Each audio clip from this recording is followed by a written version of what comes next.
There are many different ways to create a bleed effect in a watercolor painting, where applied colors appear to seep in with or bleed into each other and sometimes mix.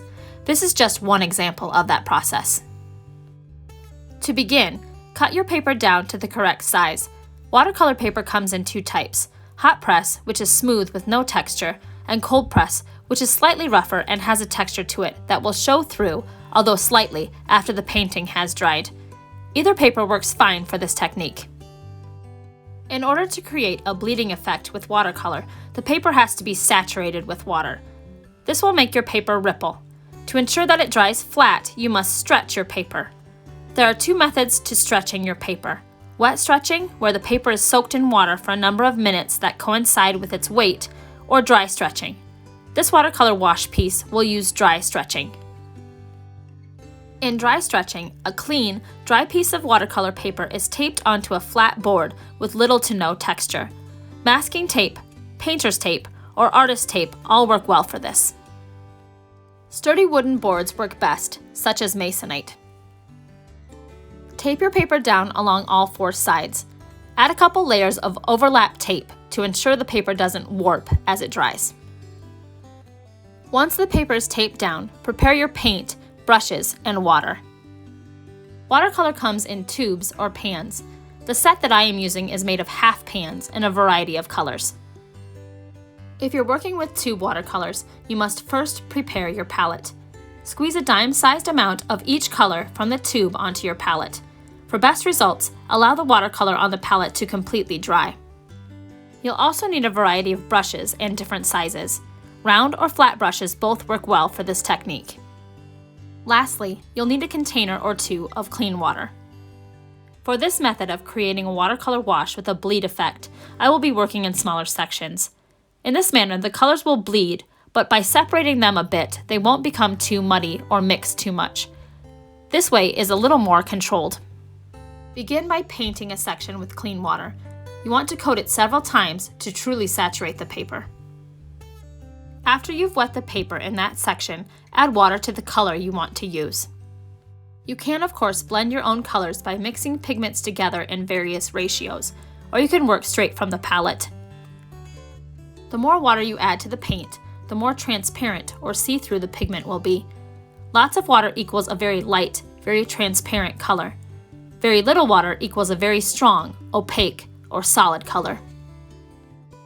Apply the wet paint to the area on the paper that you saturated with clean water. You can either brush it on or dab it in. The more water on the paper, or the more saturated it is, the bigger the bleed is going to be. You can even add more clean water to an area on the painting that you've already added paint to. This will make the paint bleed out more. Adding different colors into the same section of wet paper will make them bleed or mix together more, with some interesting effects as it dries. Continue this process, working in smaller sections or patches until the paper is covered. Watercolor works best by layering colors over each other in a light to dark manner. As you continue to work on your painting, you'll see richness and depth added as you build up layers. Once your first layer is complete, allow it to fully dry. This will take several hours. Once dry, you will notice that the colors have become much duller. This is because the paper has absorbed that pigment. Subsequent layers won't absorb as much, so they will appear brighter and more rich in color. Begin your next layer in the same manner. Decide which sections need more color or contrast and begin there. Saturate the paper with clean water applied on by brush. Wet your watercolor to the desired transparency and brush or dab it into the pre-wet section. Go back over those sections with more opaque colors in either the same hue or a different hue. Hue is an art term meaning color. The more you add on, the richer your painting will look, and the more that bleeding technique will be evident. Work until you feel this layer looks complete, allowing it to fully dry before moving on.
The third layer was done in a completely different color, in this case a vibrant green, to create a dramatic contrast.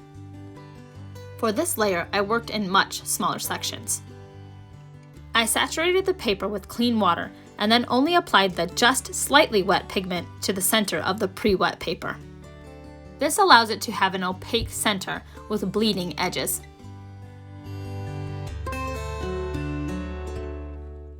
I finished by adding some small dots of pigment randomly around the surface of my painting.